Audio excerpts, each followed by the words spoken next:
이제 30번째 시간 1197.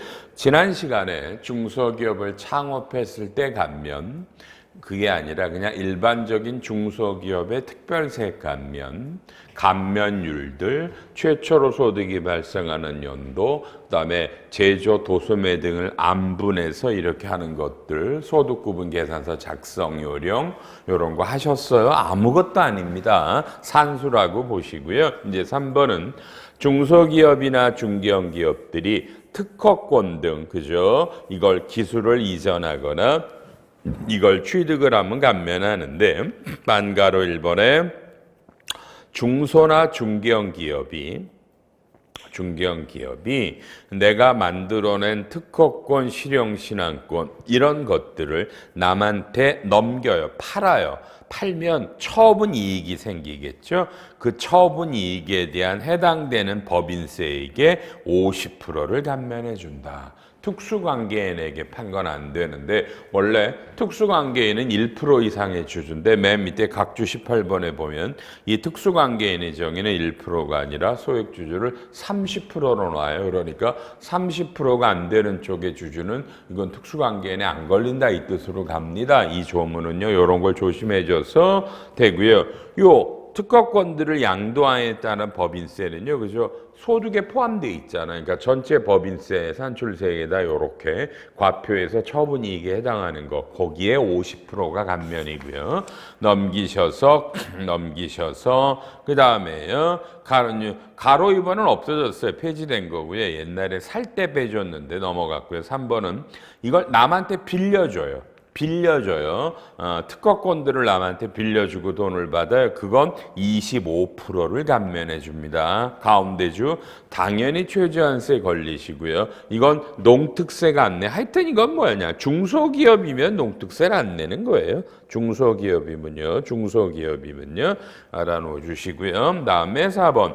제목만 읽어요. 연구개발 특구에 입주한 첨단 기술 기업들은 감면해 드릴게요. 해당되시는 분만 봐. 이건 대중성이 없는 거라 보실 필요 없어요. 넘어가시고요. 5번. 공공기관들이 혁신 도시대 이런 데로 이전하면 또 감면해줘요. 안 해요. 이런 건 할 이유가 별로 없어서.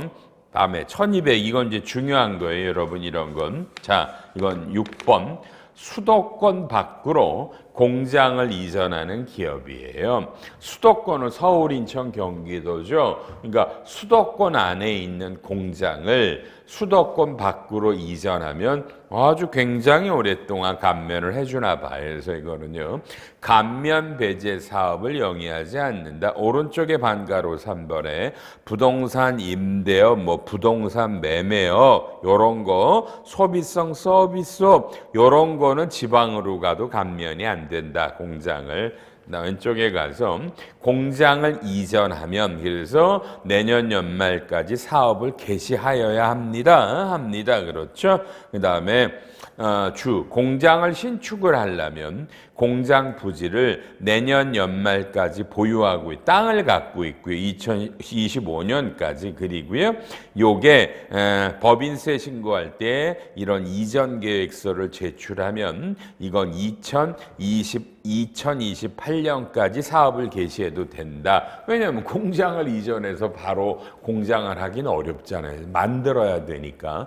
기존에 만들어진 공장으로 가면 되는데 이런 예외 조항들이 있으니까 그냥 열심히 보지 마요. 그냥 수도권, 서울, 인천, 경기도 안에 공장이 있는데 이걸 밖으로 이전합니까? 근데 이게 잘 없는 경우 아시잖아. 왜 없어요?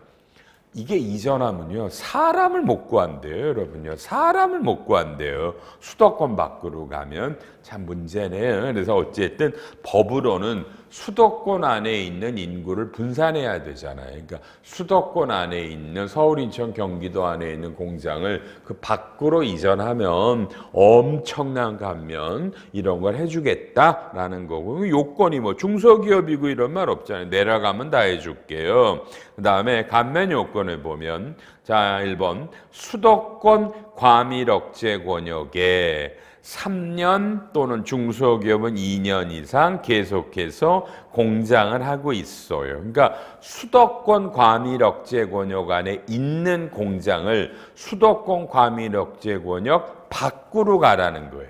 이해하셨죠? 그죠? 그러니까 수도권 성장관리 자연보존 권역에 있는 걸 옮기는 게 아니라 과밀억제 권역 안에 있던 공장을 서울, 인천, 경기도 밖으로 나가라는 얘기를 말하고요. 3년 이상 하던 걸 이번 공장시설의 전부를 수도권 밖으로 가라. 다만 중소기업은 수도권 과밀억제 권역 밖으로 가도 돼. 요게 차이점인 거예요. 그러니까 우리가 중소기업은 수도권 과밀억제 권역에 있는 거를 성장과 자연보존으로 가도 돼요. 이 감면이. 다만 요렇게 갈 때는 요 놈은 최저한세 걸린다라고 한 10번 이상 얘기를 했고요.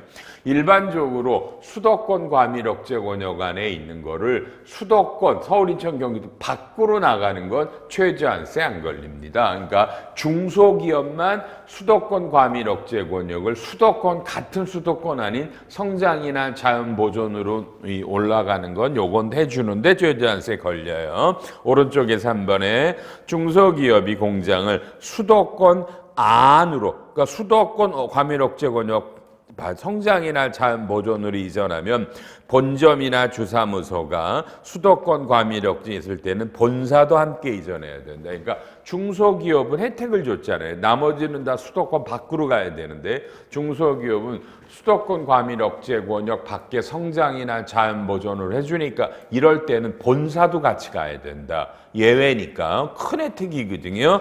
그런 게 있네요. 다음에 또 넘어가셔서요. 얼마를 감면해 주냐면 1204페이지에 그죠? 반가로 1번에 공장을 이전해서 발생하는 소득입니다.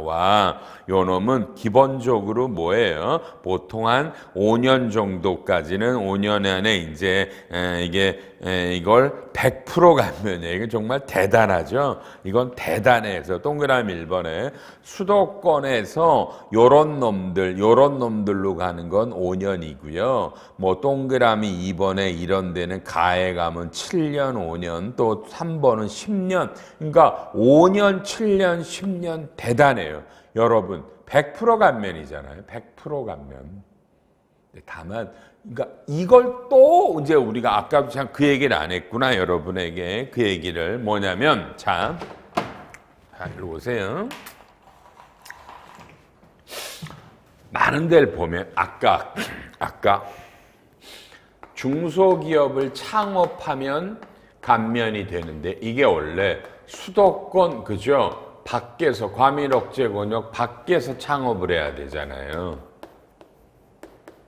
그러니 의도적으로 수도권 과밀억제 권역 밖에 사무실을 하나 두고 본점을 그리고 일은 다 서울에서 하고 본점은 수도권 과밀억제 권역 밖에 있는 걸로 해서 이 창업 감면을 받는단 말이에요. 그러니까 우리가 아까 수도권 과밀억제 권역에서 창업한 건 감면이 안 되잖아요. 청년 말고 청년이 몇 명이 되나. 그러니 언론에도 한번 나오더만 그죠? 수도권 요 밖에 가면 말이죠. 수도권 밖에 사무실에 가면 이런 조그만 공유 오피스텔 이거 하나에 사업자 등록이 10개, 20개씩 있대요. 나왔어, 텔레비에. 요렇게 방이 요렇게 하나인데, 여기에 사업자 등록증이 한 20개가 있대. 그죠? 본점을 여기다 둬서 창업 감면을 받아. 그러니까 국세청이 전수조사하겠다. 당연히 해야죠. 당연히. 누구는 서울에서 창업해서 세금 다 내는데 공유 오피스텔에다가 사업 한 달에 20만 원, 30만 원 내고 본점 사업자 등록 내가지고 이 감면을 받아. 이건 조사해야죠. 전산으로 안 되나 이거? 거기에 해당되는 주소 안에 회사가 몇 개 있나 이런 건 걸러내서 해야 돼요. 그러니까 이런 감면을 받는 거 다 추징해야 된다. 제 얘기하고요. 또 하나가 좀 지금 하고 있잖아요. 공장이나 본사를 수도권 밖으로 이전하면 어마무시한 감면 해주잖아요. 몇 년간 100% 감면. 이러니까 의도적으로 수도권 안에다 과밀약조 권역 안에다가 공장이나 본사를 두고 한 3년, 2년 일하다가 그 이후에 이전하는 거야. 회사가 아직 규모가 적을 때 의도적으로 수도권 과밀억제 권역에서 공장이나 이런 걸 놓고 물론 이제 그럼 이 감면을 못 받지만 처음에는 근데 별로 발생 안 해 소득이 그러다가 이 요건을 구비해서 제대로 원래 내가 하고 싶은 수도권 밖으로 얘는 이전하면 뭐 지금 100% 감면이라고 나오잖아요. 이건 합법이에요. 이건 합법. 아까 말한 그거는 공유오피스는 불법이고 그러니까 의도적으로 처음에 이쪽에다가 먼저 놔뒀다가 이전해서 이런 감면을 받는 건 이건 노하우예요. 이런 것들을 고민하셔야 된다더라라는 겁니다. 그다음에 밑에 반가로 이번에는 뭐 요게 그 다음에는 몇 년 지나서 또 일정 기간에는 50% 감면이고요. 공장 양도입니다. 공장을 수도권 밖으로 이전하니까 양도 차익의 법인세는 오른쪽 첫째 줄에 4년 거치 5년 분할 입금이니까 이 양도 차익을 올해 전액 다 입금 물산입을 하고 4년 거치니까 올해 2024에 팔면 4년에 해놓고 그죠? 5년째 되는 애 5, 6, 7, 8, 9 9부터 9, 0, 1, 2, 3 요렇게 5로 나누어서 입금 산입이 들어온다라는 거예요. 그러니까 요 놈은 최저한세 걸린다는 얘기예요. 요 분할 차익에 대해서 요거 입금 불산입하고 분할 과세하는 거 요거는 최저한세 걸리고 지금 요 공장을 요런 감면 요 놈은 최저한세 안 걸린다 이렇게 얘기가 나옵니다. 알아놓으시면 되겠네요. 어마어마한 거예요. 그래서 1206페이지 가운데 써놨죠. 동그란 시퍼런주 공장을 수도권 밖으로 이전하면 최저한세 적용 대상이 아닙니다. 다만 수도권인데 중소기업이 수도권 과밀억제 권역 외적으로 중소기업 이전에 가면은 요거는 중소기업이 수도권 과밀억제 권역 밖에 수도권으로 하는 거기서 받는 감면하고요. 아까 분할과세하는 거는 최저한세 걸리고 요놈도 농특세는 비과세예요. 이건 워낙 중요한 거예요. 수도권 안에 있는 것들을 이전하니까 이런 감면에 대해서는 이것도 농특세를 때리지 않습니다. 이제 오른쪽에 7번은요. 수도권 밖으로 본사를 이전합니다. 수도권 밖으로 역시 똑같죠. 서울, 인천, 경기도 밖으로 본사를 이전하면 감면에 이건 63회 이전인데 감면 요건에 보시면 동그라미 1번 본사를 이전할 때 과밀억제 권역에서 3년 이상 본사 그러니까 수도권 과밀억제 권역이 문제인 거예요. 여기 있는 거를 수도권 밖 서울, 인천, 경기도 밖으로 나가라. 경기 밖으로 본사를 이전했을 때 그렇죠. 요걸 감면을 해 줍니다. 옛날에 다음이라는 회사가 그랬죠. 다음이 본사를 서울에 있다가 제주도로 갔잖아요. 그런 게 여기에 해당된다라는 요건이고요. 그렇죠? 그 다음에 좀 어려운 게 하나 나오는데 이건 나중에 보세요. 어렵네요. 밑에 가로 2번에 이전 업종이 추가됐다. 지방으로 이전한 다음에 업종이 추가됐어요. 추가됐을 때 그 추가된 업종도 감면이냐 아니냐가 논란이 많아서 여러분 요거는 제가 뭐라고 안 할게요. 원래 우리가 어떤 업종을 하다가 지방으로 이전을 했어요. 근데 거기서 업종이 추가됐어요. 그럼 추가된 업종도 감면이냐는 건 논란이 있으니까 여러분이 이럴 때는 담당하시는 세무사님과 협의를 하시고 그 다음에 이건 국세청에다가 전화도 하시고 관할세무서에 찾아도 가셔서 이게 지금 현행 어떻게 됩니까? 물어보셔서 결정하세요. 논란이 있다고 말씀을 드렸어요.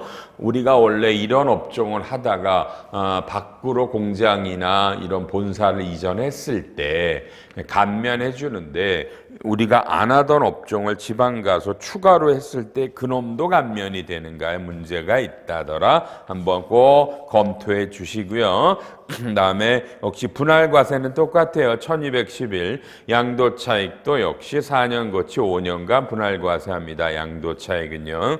그다음에 감면을 추징하는 거 뭐 이건 요건들이 있기 때문에 어쩔 수 없죠.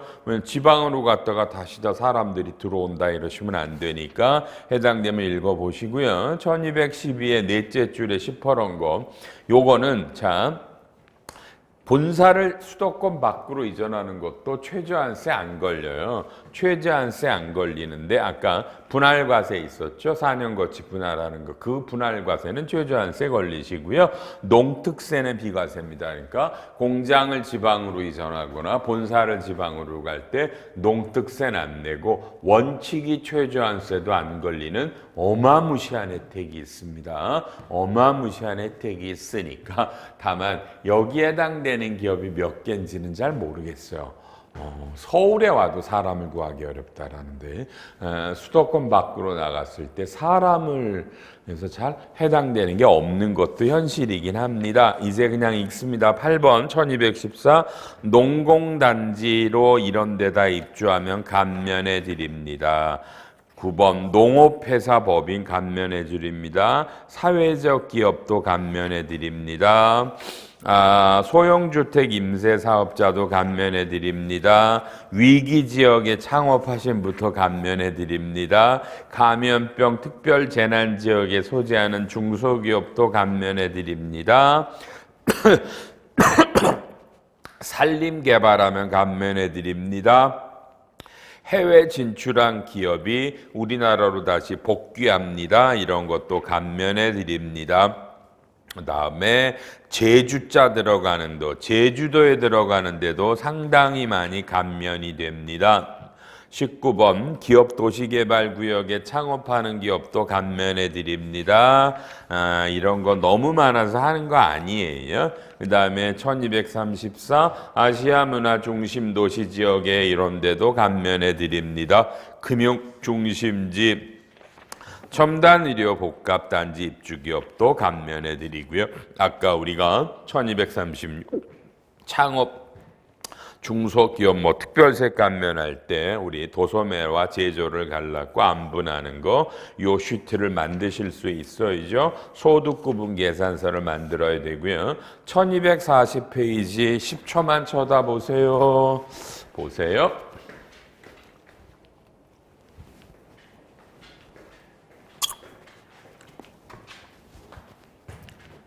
자, 이 편은 별지 8호의 가포인데 여러분 이건 총괄표입니다.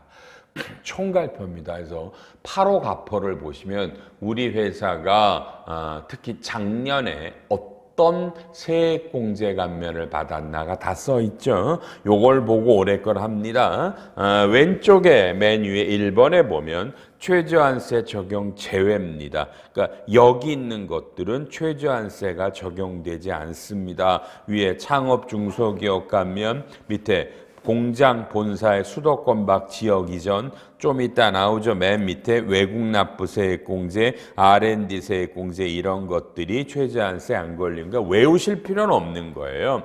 오른쪽에 최저한세 걸리는 감면이 아까 창업 중소기업도 일부가 걸렸었죠. 그렇죠. 일부는 뭐 아까 왼쪽에 100% 감면 이런 것만 아니고 웬만한 거는 걸린 최저한세 걸렸었고요. 중소기업 특별세 감면은 당연히 최저한세 걸리는 거고요. 그렇죠? 그 다음에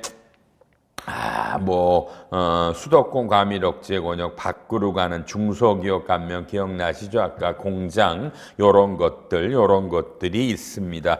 요런 건 최저한세가 걸립니다. 그러니까 같은 조문에도 최저한세가 안 걸리는 게 있고 걸리는 게 있고요. 넘기셔서 1242는 세액공제가 이렇게나 많은데 세액공제는 사실 뭐라 그랬죠? 중소기업의 R&D 세액공제 말고는 다 최저한세가 걸리시고요. 좀 이따 나오는 법인세법의 외국납부세액공제는 법인세법 세액공제거든요. 그놈도 당연히 최저한세 안 걸립니다. 그리고 이런 감면은 신청서를 내셔야 되고 안 낸다고 안 해주는 건 아니지만 신청서들을 낸다라는 것도 알아놓으시고요.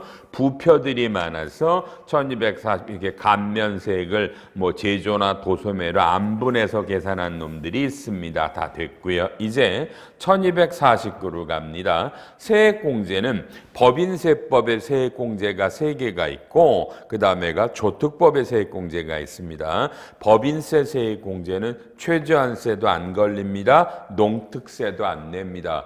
법인세법에 세액공제, 외국납부 세액공제는 농특세 안 걸려요. 안 내요. 최저한세도 안 걸려서 맨 밑으로 들어오는 겁니다. 외국에 낸 세금, 외국납부 세액공제입니다. 얘는 한도 내에서 공제가 된다라는 겁니다. 그렇죠? 뭐 이게 어려울 수가 없을 것 같아요. 어려울 수가 없어요. 자, 바로 해버리죠. 뭐 바로 해버리죠. 자, 이 회사가 올해 이런 전표가 들어갑니다. 자, 현금이 90억이 들어왔어요.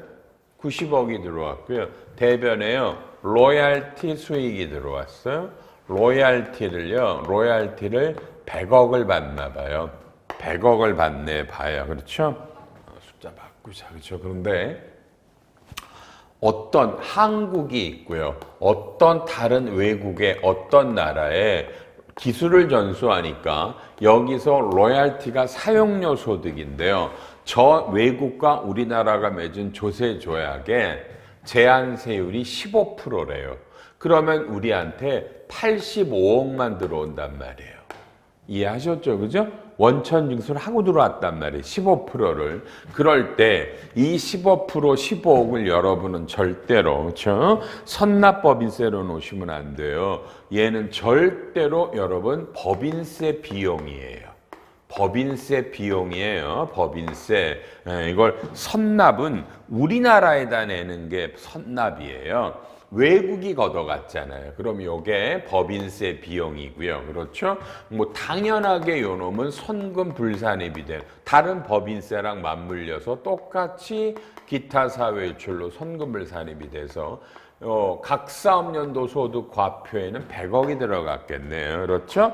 그 다음에 이제 이 회사가 봐세요.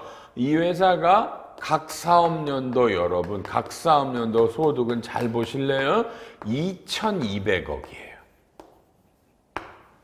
근데 전체로 이건 일부고, 근데 여기서 여러분 2월 결손금은요, 그렇죠? 2월 결손금은 200억이야. 그럼 이제 요게 뭐야? 과세 표준은 얼마예요, 여러분? 2,000억이 되겠죠? 2,000억이 됐어요. 요 100억은 이 각사소득 2,200억 안에 포함되어 있는 거예요. 그러면 과표가 200억이면 2억에다가는 9%니까 0.18이고요. 그죠? 200억, 198억에 대해서는 뭐야? 19%니까. 198억에 19%면 요거는 37.62가 되겠고요. 200억에서 넘어가는 1,800억은 얼마야? 21%가 되겠네요. 1,800억의 21%는 378억. 그럼 요게 산출세액 합계가 이러면 415.8억이 되겠네요. 요게 산출세액이에요. 그렇죠? 산출세액이에요. 그러고 여기서 보면 그럼 우리는 외국에다가 여러분 15억을 냈잖아요. 외국에다 낸 거잖아요. 선검불산이 됐고요. 그러니까 이렇게 외국에다 낸 세금은 요 놈은 요 산출세액에서 여기서 외국 납부 세액공제를 받아라 이거죠. 그 요구나 요 놈은 최저한세도 안 걸려서 마지막에 빼는 겁니다. 외국 납부세액 공제. 그러면 여기서 봐요. 외국에다 실제로 냈던 실제로 냈던 세금은 얼마야? 15억이죠. 근데 이게 한도가 있다. 한도가 있다. 뒤에 가면 다 나와요. 한도 공식은 이 전체 한국 법인의 산출세액에서 분자가 뭐예요? 분자가 과세표준분의 분자가 국외 원천소득이에요. 자, 그러면 이미 계산해 놓으셨으니까 우리가 왔으니까 산출세액은 415.8이고요. 과표는 2,000억이죠. 이때 분자를 요 로얄티 100억으로 놓으면 안 된단 말이에요. 왜냐하면 2월 결손금이 있잖아요. 2월 결손금이 그러면 이 2월 결손금이 공제인데 이 중에 그렇죠 뭐야 전체는 각 사업주 소득은 2,200억인데 그 안에 국외 원천 소득에 해당하는 게 100이잖아요. 그러니까 요거는 얼마야? 100 나누기 2200 곱하기 100 하면 아이고야. 이렇게 되면 요게 그냥 9.1이라고 그럴게요. 그러니까 2월 결손금도 요 100억에 해당하는 거는 9.1억은 빼야 된다. 그러니까 분자가 국외 원천 소득이 로얄티로 받은 100억이 아니라 분모가 과표기 때문에 과표 구할 때 빠진 2월 결손금 중에 이 국외 원천 소득에 해당하는 9.1을 뺀다. 요게 한도란 말이에요. 그러면 해볼까요?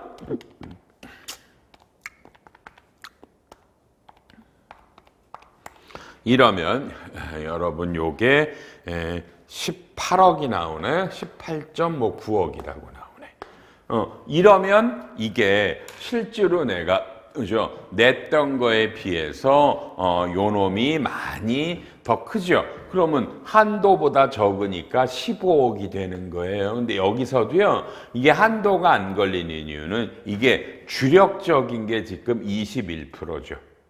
여기는 15%를 띈 거고요. 그래서 한도 안 걸려요. 이게 숫자를 확 줄여보세요. 10억이고요. 이게 8.5억이고 1.5억이고요. 요 숫자를 죽여버리세요. 그렇죠? 그러면은 이게 웬만하면 상당히 걸려요. 그러니까 이게 상당히는 한도에 걸린다고요.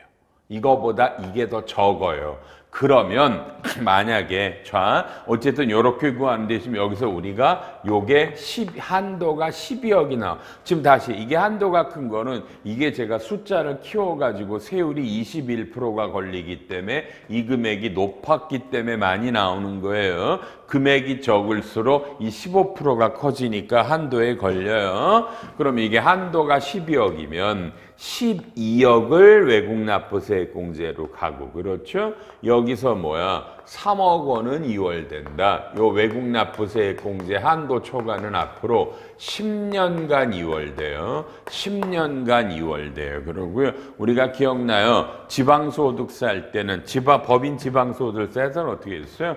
법인세 과표에서 뭐라고 돼요? 외국납부세, 외국에 냈던 세금을 빼는데 제가 15억을 빼라고 그랬어요. 한도 12억을 빼라고 그랬어요. 15억을 빼라고 그랬죠.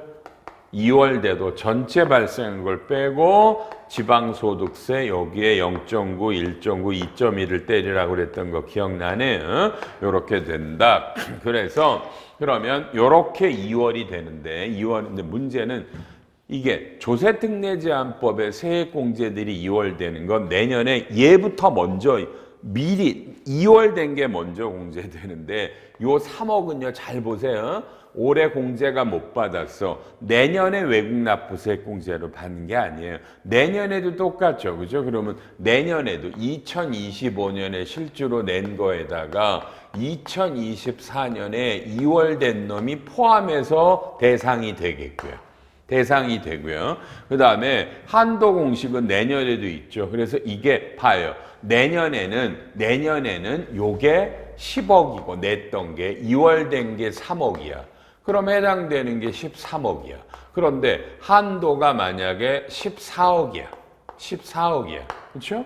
그러면은 오호, 이게 한도가 더 크잖아요. 이랬을 때는 요 놈이, 그죠? 요게 그냥, 아이고, 요렇게 해볼게요. 요게 그냥 한도가 되면 요게 하고, 2월 된 놈이 한도가 더 나옴. 1억이 한도가 더 크죠? 그랬을 때 내년에 1억을 더 2월 공제를 해주는 건데 이게 한도가 이거보다 적으시는 기업들은요. 내년에도 이게 이렇게 한도가 얘보다 많기가 어려워요. 현실적으로. 해서 이거는 실제로 이 외국납부세 공제가 이 한도 초과 때문에 2월 되는 건 이게 10년 이내 2월 받기 어려워요. 이게 현실적으로는요. 어렵습니다. 그래서 이게 법이 뭐야? 10년간 2월 해야 되는데 10년간도 결국은 이게 2월 된 게 공제가 안 되면 11년째 이렇게 공제 못 받은 금액을 세무조정으로 그냥 선금으로 넣어라 이렇게 되어 있습니다.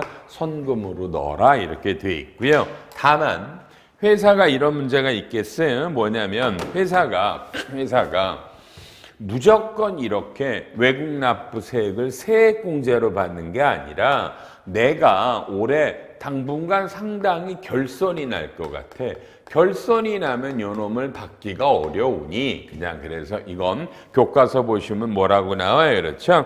요렇게 외국 납부세 공제를 받는데 내가 이거를 안 받으면 그냥 요놈을 선금 물산입이 아니라 그냥 손금으로 넣으실 수 있어요. 그러니까 원칙은 외국 납부세 공제, 세액 공제를 받는 거예요. 다만 여러분이 원하시면 이거를 세액공제를 받지 말고 손금으로 처음부터 받으셔도 되고요. 세액공제를 받는데 2월 됐는데 10년 안에도 이게 2월이 공제가 안 된다. 그럼 11년째 이놈을 손금으로 넣으시는 방법이 있다. 넣어라. 이렇게 돼 있습니다. 이런 거가 되겠고요. 읽어보시고 1250페이지의 중점상 2번에 이 외국에 냈던 거는요. 이렇게 로얄티 같은 것도 있지만요. 여러분요. 또 뭐도 있어요. 이게 한국이 본점이고 이 외국에 지점을 만들었어요. 지점에서 세금을 낸 경우들이 있거든요. 그것도 이렇게 외국 납부세 공제를 받는 건데요. 문제는 외국에다 낸 세금에 가산세는 들어가지 않아요. 외국 납부세 공제 대상에 여러분 가산세는 안 걸려요. 가산세는요. 가산세는 안 걸리고 낸 것만 된다더라. 다음에 1251페이지에 보면요. 간주라라는 말이 나오죠. 간주 외국은요. 국외 원천 소득이 있는 외국법인이 조세조약의 상대국에서 해당 국외 원천 소득에 대해서 법인세를 감면받은 세액 상당액은 조세조약으로 공제 대상이 되는 걸로 봐요. 그러니까 이거는 조세조약에 있는데 보세요. 칠판 보세요. 이거예요. 그렇죠? 이거야. 이쪽에서 우리나라에 뭘 줘요. 그런데 원천 징수를 안 했어요. 조세 조약에 따라 이런 투자들을 권장하기 위해 이 나라가 세금을 안 떼요. 그럼 우리는 100억이 나온다고요. 그죠? 원래대로 가면 15%를 떼야 되는데 안 뗐단 말이에요. 그러면 돈이 나와도 얘는 원래는 띈 걸로 봐서 요놈을 외국 납부세 공제를 해주겠다가 이게 간주예요. 조심하실 건 뭐예요? 조심하실 건 그죠 여러분요? 조세조약에 이 간주가 규정되어 있기 때문에 밑에 나와요. 요런 나라니까 이런 나라가 아니면은 간주라는 건 없어요. 베트남을 자꾸 물어보시는데 베트남은 옛날에는 간주가 있었어요. 그래서 지금 우리가 베트남에 투자하시면요. 여기서 배당 받으면 세금 안 떼요. 베트남이 전액 다 주거든요. 그러니까 옛날 같으면 세금 안 떼었어도 외국 납부세 공제를 받는데 지금은 그걸 받으실 수가 없어요. 법에 조세조약이 없어요. 조세조약에 간주라라는 말이 있어야만 받는 거예요. 이런 것도 알아놓으시길 바랍니다. 다음에 1252에 국외 원천 소득이다. 뭐 이런 거 당연히 되는데 이제 여러분이 하나만 알아야 돼요. 다 또 칠판 보세요. 여기서 왜 로얄티를 줬냐면 이런 거라고 해볼까요? 이 한국 법인이 자동차 회사예요. 외국에 자동차 회사가 있어요. 내가 투자한 회사겠죠. 그럼 여기서 자동차 도면을 주겠죠. 그러면 여기서 생산을 해서 팔겠죠. 도면값을 주겠죠. 이게 로얄티예요. 로얄티야. 그럼 똑같이 이렇게 되는데 한도 공식이 있죠. 한도 공식이 있는데 여러분 봐봐요. 여기서 국외 원천 소득이라는 게 로얄티인데 여기서 이 도면을 만들기 위해서 이 한국 법인이 어마어마한 여러분 R&D를 하잖아요. 맞죠? 연구인력 개발을 해서 연구비 등으로 다 국내의 소득을 줄였죠. R&D가. 개발비를 생각하던 연구비를 비용 잡아서. 그러면 국내 소득은 줄고 여기는 그냥 넷두루만 받아. 그럼 안 된다. 이 로얄티 금액을 받기 위해 R&D를 개발하는 건 우리나라 국내에서 내니까 국내의 비용으로 잡은 놈 중에 이걸 일정한 기준으로 뭐죠? 요 국외 원천 소득에서 빼라. 국내에서 발생한 비용, 요 로얄티를 받기 위해서 우리나라에서 이런 비용들이 들어가는 걸 뺀다. 그럼 분자가 줄어드니까 한도가 줄어. 이게 현대차예요, 현대차. 현대차. 이건 철저한 공식이 있어요. 그래서 요런 걸 일정한 방식으로 뺍니다. 이해하시죠? 로얄티 받으면 내뜨지만 우리나라가 그걸 R&D하기 얼마나 많은 돈이 들어갔어. 그 비용 중에 일정 금액을 외국에서 받는 로얄티에서 빼서 분자 금액을 줄여서 외국 납부세 공제 한도를 줄이라는 겁니다. 그런 말들이 나와 있습니다. 그렇게 해주시고요. 그렇죠? 그 다음에가 1255페이지 예규 5번에 보면 자동차 나오잖아요. 자동차 제품 개발 비중, 국내 출시 차종과 뭐 이런 것들이 나와서 공통비용은요 수익 금액 매출액에 비례되라 차량 생산 대수가 아니다. 그러면 우리가 A라는 자동차를 만들었어요. A라는 자동차를 만들기 위해 R&D 비용이 1,000억이 들어갔다. 이게 비용화되는데 문제는 대수가 한국에서도 이 차를 만들고 미국에서도 만드는데 한국은 200대를 만들고 미국은 550대를 만들었다. 그럼 요 1,000억을 요 200대 50 요거에 대한 자동차 대수가 아니라 팔아먹은 매출액 비율로 요 금액을 안분해서 외국에 대한 로얄티에서 빼란 얘기입니다. 대수로 하지 말고 이 팔아버린 매출액 비율로 안분하라고 나왔습니다. 맨 밑에 세액공제는요. 2021년 이후부터는 세액공제를 선택합니다. 선택합니다. 해서 다음에 세액공제를 적용하지 않는 거는 제세공과금 선금입니다. 그러니 외국에서 나간 이놈을 세액공제를 받을 건지 아니면 선금으로 인정을 받을 건지를 선택하라고 돼 있고 1256 밑에 4번에 아까 한도 계산하는 거 보셨죠? 한도 계산하는 게 보셨어요?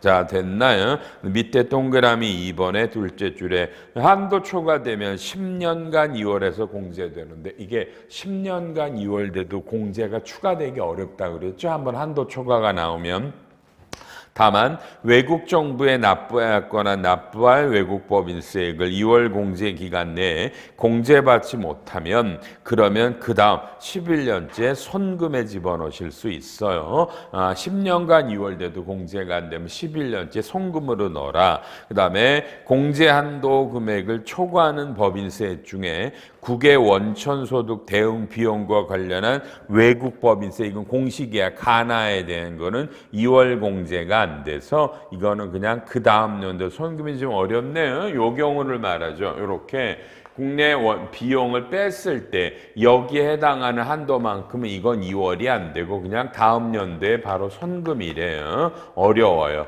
근데 여기에 해당되는 기업이 몇 개 없어요. 해당되는 기업은 뭐 훨씬 더 다 실무니까 이런 걸 하시면 되겠고요. 이제 마지막인가요? 1258에 가면 5번에 외국 납부세 공제가 여러 나라가 있어요. 여러 나라가 있는데 어떤 나라는 이익이 나고 어떤 나라는 손해가 난다. 지금 사례가 이렇게 나오네요. 보세요. 한국이 A라는 법인인데 지금 어떤 세 나라가 있어요. 여기에 지점이 있어요. 여기는 한국에서는 1,000억이 각사하면 소득인데 여기는 300억이고 여기는 200억이고 여기는 100억이다. 이게 합산해야 된단 말이에요. 합산, 이게 지점이니까 지점이고 여기다가 내는 세금들이 있었을 거 아니에요. 그렇죠? 그럼 이런 걸 할 때 이게 뭐야? 국가별 한도라고 돼 있죠. 국별 한도제라고 그래서 국별 한도제가 있어서 각각의 A는 이익이 나서 100억을 냈고 C는 300억에 60억을 냈고 B는 결손이 났을 때 이 국외 원천 소득을 구할 때 그죠? 이런 놈들을 요 600을 각자 A와 B별로 결손금을 안분해 달라는 거예요. 안분해 줘서 국내까지 합쳐 가지고 세액을 계산하라. 요런 게 국별 한도제입니다. 이것도 많은 소송이 좀 있었는데요. 어쨌든 지금 서식에 이렇게 돼 있어요. 이렇게 하라 국별로. 밑에 나오고 행정법원 판례도 나왔지만 요렇게 안분하라고 나왔고요. 간접이라는 게 나와요. 간접 외국 납부세 공제입니다. 자, 어디다 쓸게요? 여기다 할까요? 여기다 할까요? 자, 보세요. 우리가 한국의 A라는 법인인데 이게 외국의 어떤 법인이 있는데 우리가 여기다가 출자를 했어요. 출자를 했어요. 그죠? 출자를 하면 여기서 배당금을 줘요. 배당금을 줘요. 배당금을 줄 때 아까 조세조약에 따라 제한세율 원천 징수했어요. 그럼 이게 뭐 현금이 뭐 9억이다. 배당금 수익은 뭐 10억이다. 그 다음에 여기서 법인세 비용이 1억이다. 그렇죠? 1억이다.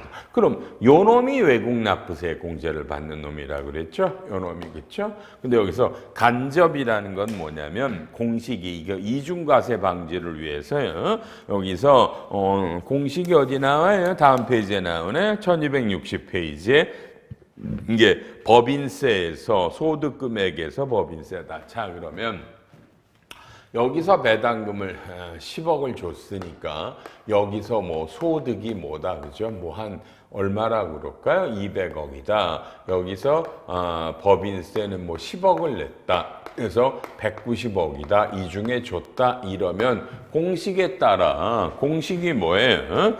법인세를 낸 금액에다가 이렇게 나오나요? 법인세를 낸 금액이 이거 너무 적나요? 30억이라고 그럴까요? 그러면 30억에다가 소득금액은 200억인데 법인세를 냈고 30억을 빼고 이 중에 배당한 거 10억 요것만큼이 이게 간접이라 그래서 여러분 요 놈을 입금 산입해요. 세무조정에서 입금을 산입하고 여기 계산 숫자를 한번 해볼까요? 숫자가 어떻게 나와요? 30을 17로 나누면 되겠네.